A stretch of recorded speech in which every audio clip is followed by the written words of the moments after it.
everybody, welcome back to another vlog. It's kind of it's really not a vlog, it's kind of RC type deal. A lot of y'all asked me to sort of like film the RCs, but kind of do like a vlog style instead of doing straight RCs. So we're going to try this today, but today, hopefully this Cummins ain't too loud. I've got my old Bronco here. It's the Trx4 Bronco. Had to come over here for the truck's so loud.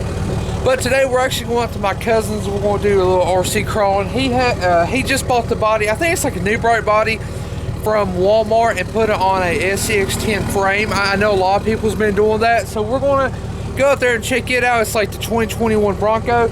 So I figured might as well break out the old school Bronco and run with the new school Bronco. So we're going to do a little crawling and stuff. So let's go ahead and head out the road.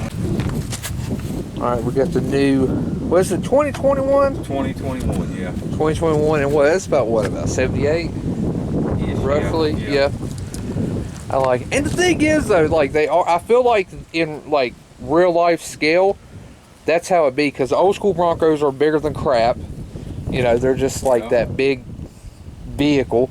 You got the new school Bronco that, I don't know, they're so futuristic looking. I like it. Everything fit. He didn't modify anything. It's SCX10. No, that's a Ventera. That's chassis. The Ford, yeah. Okay, Ventera chassis. You didn't modify anything. Nothing. And then he just had to do the body pins, and that's basically it. That's crazy. That's crazy. It fits that good.